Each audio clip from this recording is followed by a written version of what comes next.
Well, colonialism had very negative consequences, lasting consequences that we still see today in countries that are poor. And colonialism is one of the big reasons that poor countries are still poor.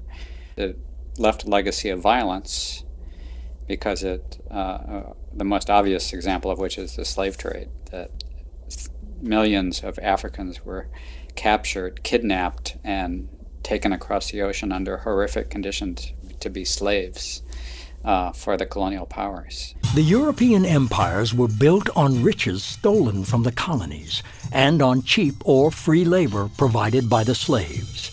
The gold mines of Brazil and the silver mines of Bolivia, like Potosi, provided the European empires with the initial capital needed to start and finance their industrial revolutions.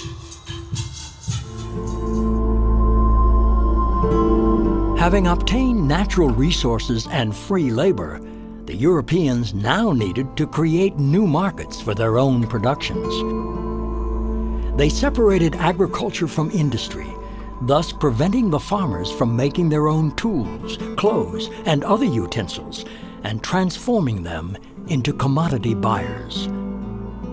All existing industries were destroyed, and the colonies were forced to buy manufactured goods and equipment from their colonial masters. One of the legacies of colonialism is that the poor countries of the Third World are continuing to export raw materials, and the countries of Europe and North America produce and export finished products. This stems from a practice that was developed long ago, and the intention was to make sure that the countries of the Third World remain backward and remain dependent and are never able to develop.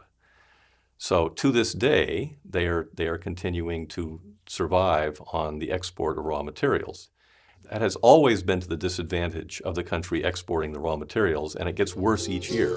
The main legacy of the colonizers was the change in mentality, religion, and culture. They came with a Bible in one hand and a rifle in the other, preaching the exclusivity of salvation and imposing Christianity by force upon all, destroying every indigenous religious item they could find. During colonial times, no equality would be tolerated between the white man and the colored one, either in church or in state. Even today, while a Mass is celebrated in the Cathedral of Sucre, the former Bolivian capital, the old indigenous people who dare to enter will still sit on the ground.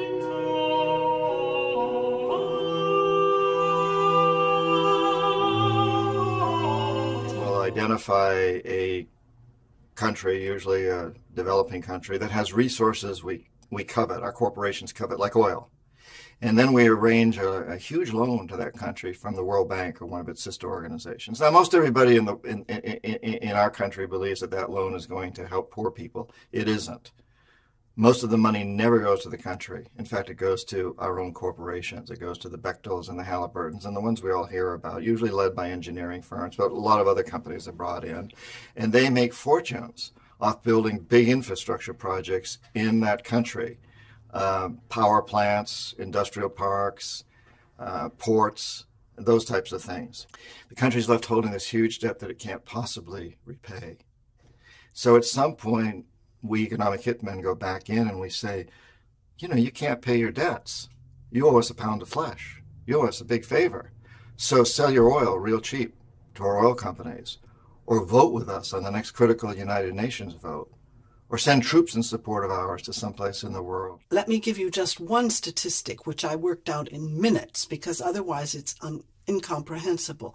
Sub-Saharan Africa, which is the poorest part of the world, is paying $25,000 every minute to northern creditors. Well, you could build a lot of schools, a lot of hospitals, you could make a lot of job creation if you were using $25,000 a minute differently from debt repayment. So there's this drain, and I think people don't understand that it is actually the South that is financing the North. If you look at the flows of money from north to south and then from south to north, what you find is that the South is financing the North to the tune of about $200 billion every year.